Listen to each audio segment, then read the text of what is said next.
विष्णुवे नमः। आप सभी का स्वागत है आपके अपने YouTube चैनल कहानी टॉकीज पर।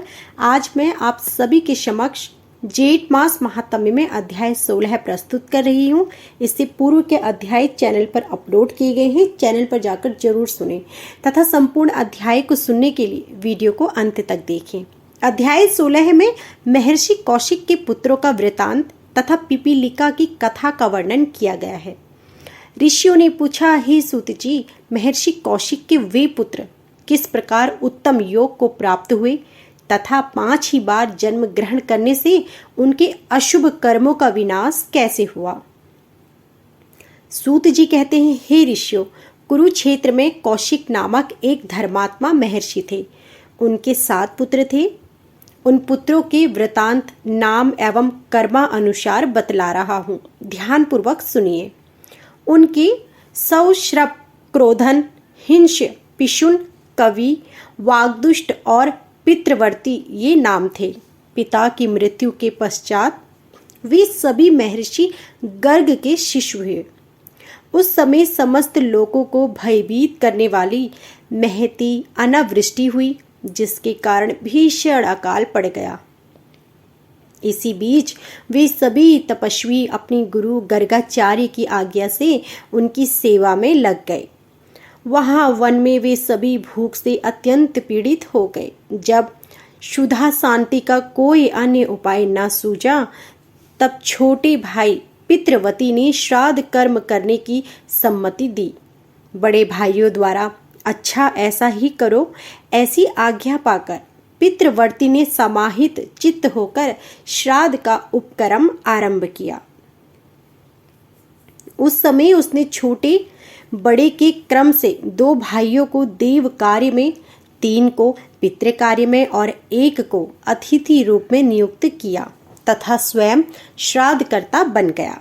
इस प्रकार पितृपरायण पितृवर्ती ने पितरों का स्मरण करते हुए मंत्रों उच्चारण पूर्वक श्राद्ध कार्य संपन्न किया। काल क्रमानुसार मृत्यु के उपरांत श्राद्ध वैगुण्य रूप कर्म दोष से वे सभी दाशपुर यानी मंदौर नामक नगर में बहेलिया होकर उत्पन्न हुए, किंतु पितृकृत्य से भावित होने के कारण उन्हें पूर्व जन्म के वृतांतों का स्मरण बना रहा। पूर्व जन्म के कर्मों के परिणाम स्वरूप वे क्रूर कर्मी बहेलियों के घर में पैदा तो हुए, परंतु पितरों के ही महात्म्य से वे सभी जाति स्मर पूर्व जन्म के वृतांतों के ज्ञाता बने ही रहे। पुनः श्राद्ध कर्म के फल से वैराग्य उत्पन्न हो जाने के कारण उन सभी ने अनशन करके अपने अपने उस शरीर का त्याग कर दिया। तदंतर वे 7 कालजर पर्वत पर भगवान नीलकंठ के समक्ष मृग योनि में उत्पन्न हुए। वहां भी पितरों के स्नेह से अनुभावित होने के कारण वे जाति स्मर बने ही रहे। उस योनि में भी ज्ञान और वैराग्य उत्पन्न हो जाने के कारण उन लोगों ने तीर्थ स्थान में अनशन करके लोगों के देखते देखते धर्म पूर्वक प्राणों का उत्सर्ग कर दिया। तत्पश्चात उन 7 योगा अभ्यासी जनों ने मानसरोवर में चक्रवाक की योनि में जन्म धारण किया। द्विजवरों, अब आप लोग नाम एवं कर्मा अनुसार उन सभी का वृतांत श्रवण कीजिए। इस योनि में उनके नाम सुमना, कुमुद, शुद्ध, छिद्रदर्शी, सुनेत्रक, सुनेत्र और अंशुमान है। ये 7 योग की पारदर्शी थे। इनमें से अल्प बुद्धि वाले 3 तो योग से भ्रष्ट हो गए और इधर उधर भ्रमण करने लगे। उसी समय एक पांचाल वंशी नरेश, उस नरेश ने जो महान बल और पराक्रम से संपन्न था, जिसके पास अधिक से अधिक सेना और वाहन थे, अपने क्रीड़ो उद्यान में स्त्रियों के साथ अनेक विध हाव भाव से क्रीड़ा कर रहा था। उस शोभाशाली राजा को देखकर उन जल पक्षियों में से एक को, जो पितृभक्त श्राद्धकर्ता पितृवर्ती नामक ब्राह्मण था, राज्य प्राप्ति की आकांक्षा उत्पन्न हो गई। इसी प्रकार दूसरे दोनों ने राजा के 2 मंत्रियों को प्रचुर सेना और वाहनों से युक्त किया। देखकर इस मृत्यु लोक में मंत्री पद प्राप्त करने की इच्छा व्यक्त की। द्विजवरीय उनमें जो 4 निष्काम थे वे सभी श्रेष्ठ ब्राह्मण कुल में पैदा हुए।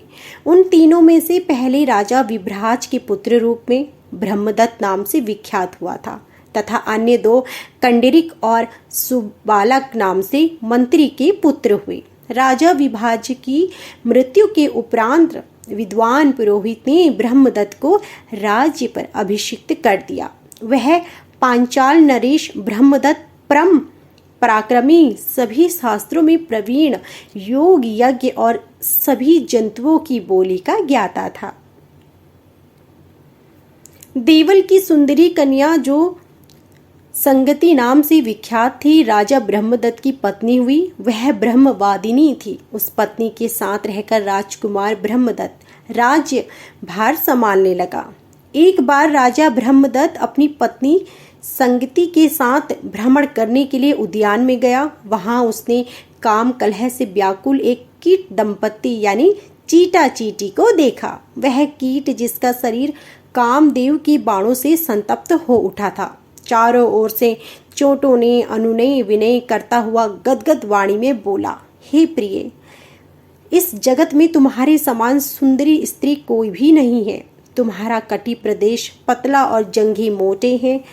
तुम स्तनों की भारी भार से विनम्र होकर चलने वाली स्वर्ण के समान गौरवर्णा, सुंदर कमर वाली, मृदु भाषिणी, मनोहर हास्य से युक्त, भली भांति लक्ष्य को भेदन करने वाली, नेत्रों और जीभ से सम्मानित तथा गुण और शक्कर की प्रेमी हो। तुम मेरे भोजन कर लेने के पश्चात भोजन करती हो तथा मेरे स्नान कर लेने पर स्नान करती हो। इसी प्रकार मेरे परदेश चले जाने पर तुम दीन हो जाती हो और क्रुद्ध होने पर भयभीत हो उठती हो। हे कल्याणी, बतलाओ तो सही, तुम किस कारण क्रोध से मुंह फुलाए बैठी हो? तब क्रोध से भरी हुई उस चींटी ने उस कीट से बोला, हे शठ, तुम क्या मुझसे व्यर्थ बकवास कर रहे हो?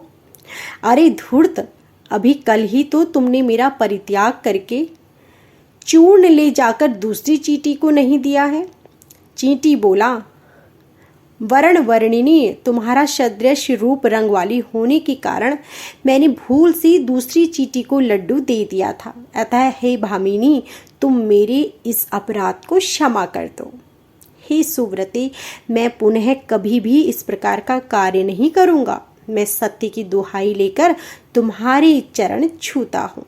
तुम मुझ पर विनती कर प्रसन्न हो जाओ। सूत जी कहते हैं, ऋषियों, इस प्रकार उस चींटे का कथन सुनकर वह चींटी प्रसन्न हो गई।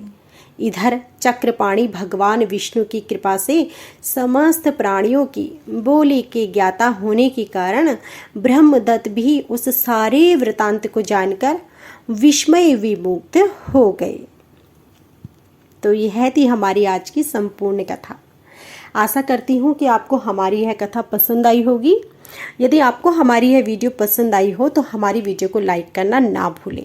वीडियो को शेयर करें, कमेंट करें और चैनल को सब्सक्राइब करके बेल आइकन दबाएं, जिससे कि आगे भी ऐसी ही कथा प्रसारित होते ही आपको मिल सके। आप सभी का धन्यवाद।